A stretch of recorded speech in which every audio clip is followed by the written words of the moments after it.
може да се покријат со заемот од Светска банка. Заемот од Светска банка кој го направивме во она година кога, или пак еве во изминатава година, каде што еден куп средства се зема од страна на Република Македонија, големи милиарди, за разни потреби, овде и заемот од 25 милиони евра, каде сега пред малку рековте 18 милиони евра средства и дел имаат општините, меѓу кои ми спомнувате дека општина Кисела Вода има аплицирано за едно училиште. Но, почитуван министер, јас барам за зградите во општина Кисела Вода. Бидејќи такво ветување има. Значи, образложението зошто го одбивате амандманот, јас на вистина не можам да го прифатам. Бидејќи не е издржано истото. Во најголем процент, овие средства од тој закон што го земавме, што помина овде за заем за во Светска банка за енергетска ефикасност, беа, демантирајте ме ако грешам, еве, и дел од колегите кои не често доаѓаат овде, може и ќе ме демантираат, овој заем беше наменски за училишта, за здравствени објекти, за да се менува, што би рекле, дограма, значи прозорци, врати, да се ставаат енергетски фасади, значи за енергетска одржливост. И во овој дел, навистина лично сметам дека образложението кое ми го давате, зошто го одбивате амандманот, не е издржано. Друго ја сакам да кажам. Овој амандман е навистина добар. Ние сме сега во период на енергетска криза.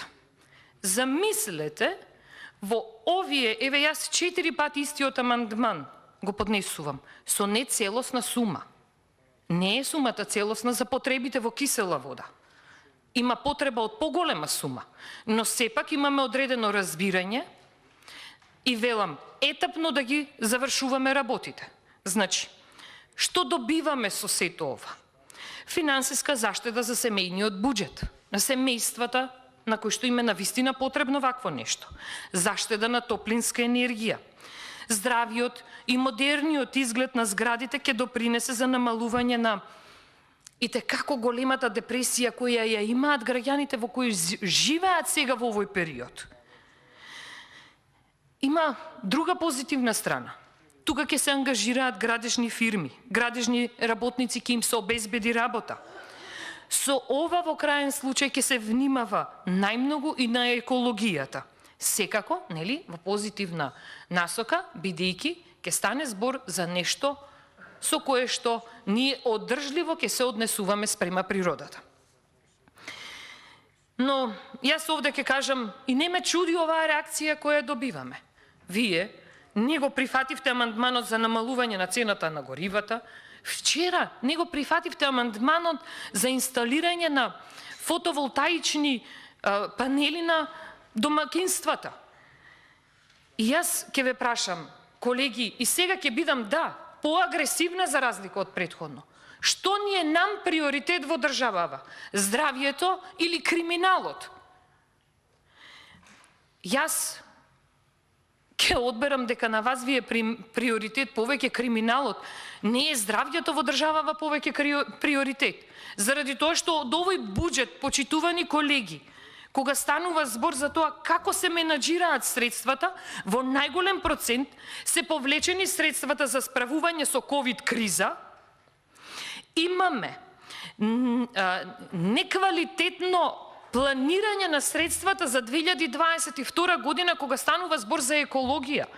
Значи, имаме кратење на голем дел од финансиите, значи кога станува збор за програмата нели, зелен развој, за аерозагадувањето средствата се кратат во целост.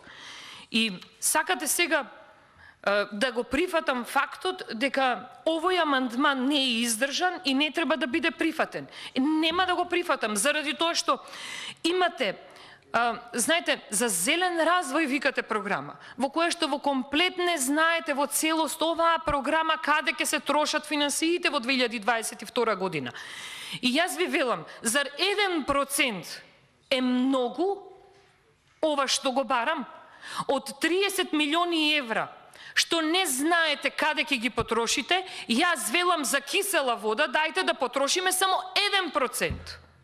1% да направиме чекор со кој оваа населба ќе има поинаков изглед, со кој граѓаните кои живеат во оваа населба ќе имаат подобри услови за живот. Не е само тој 1%. Знаете, тука имате и 0,07% од целокупниот буџет на Република Македонија. Да не ви пресметувам колку во проценти е сето она кое што станува збор издвоени финансии за купување на автомобили во период на криза, кога имаме и енергетска криза, каде велиме дајте да се справиме со енергетскава криза, со тоа што ќе инвестираме во нашата иднина, ние ќе купуваме како Македонија автомобили.